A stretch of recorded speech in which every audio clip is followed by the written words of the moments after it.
বদলে গেছে অনেক কিছুই। শুধু বদলায়নি তোমার সাথে কাটানো স্মৃতির মুহূর্তগুলো, যা আজও রোজ রাতে আমাকে যন্ত্রণা দেয়। আমি রাগলেই তুমি বলতে এটা রাগ নয়। এটা হচ্ছে তোমার প্রতি আমার ভালোবাসার সমষ্টি। তুমি ভুল ছিলে। যদি আমাকে এতটাই ভালোবাসতে তাহলে কেন জীবনের কঠিন সময়ে হাত ছেড়ে চলে গিয়েছো? জানি তোমার কাছে কোনো উত্তর নেই। আর আমি তোমার কাছে কোনো উত্তর চাইও না। আমি সবসময় চাই তুমি ভালো থেকো তোমার প্রিয়জনকে নিয়ে। আর আমি না হয় আমার প্রিয়জনকে উৎসর্গ করে দিলাম তোমার প্রিয়জনের জন্য।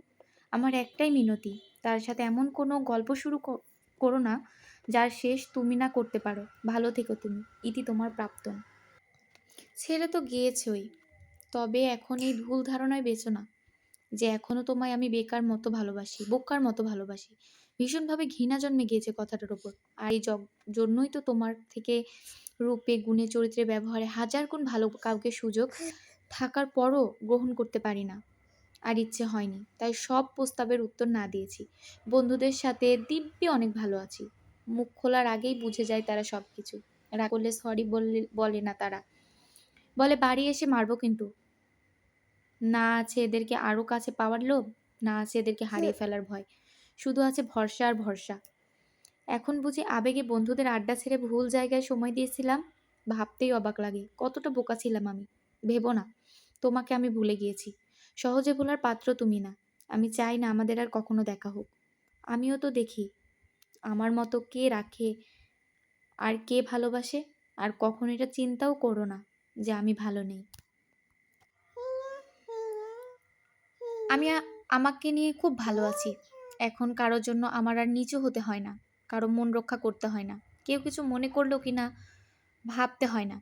এক কথায় আমি এখন অনেক ভালো আছি। একা থাকতে শিখে গিয়েছি। এখন সবসময় মুখে একটা মৃদু হাসি থাকে। আমার জীবন কারো জন্য থেমে থাকে না। জীবন তার নিজের গতিতেই চলে। কেউ একজন আপনাকে ছেড়ে চলে গেছে, তাকে যেতে দিন। কেউ একজন আপনাকে অবহেলা করছে, তাকে অবহেলা করতে দিন। যে মানুষটা আপনার নয়, আপনি তাকে জোর করে রাখতে পারবেন না। আপনি হাজার চেষ্টা করলেও তাকে ধরে রাখতে পারবেন না। যখন তাদের জীবনে খারাপ সময় আসে, তখন নিজেকে ভালো রাখার জন্য তার অতিথি পাখির মতো আশ্রয় খুঁজে চলে যায় অন্যের জীবনে। আমাদের মতো কিছু মানুষ বোকার মতো তাদেরকে আমাদের জীবনে আশ্রয় দেয়। তাদেরকে নিয়ে আমরা স্বপ্ন দেখতে শুরু করি। তাদের নেশায় আমরা যখন আসক্ত হয়ে যাই, ঠিক তখনই তারা আমাদের জীবন থেকে চলে যায়। এই মানুষগুলোর জন্যই অযথা আমরা আমাদের জীবনের মূল্যবান সময়গুলো নষ্ট করি। যা নিছক বোকামি ছাড়া আর কিছুই না। আমাদের নিজেদের ভালো থাকার চেষ্টা করতে হবে। অন্য কেউ আমাদের ভালো রাখতে পারবে না। স্বার্থ ছাড়া এই শহরে কেউ কাউকে প্রিয়জন বানায় না। অন্যের ওপর কখনো ভরসা করবেন না। অন্যের কাছে কখনোই প্রত্যাশা করবেন না। প্রত্যাশা আমাদের জীবনের দুঃখের অন্যতম কারণ।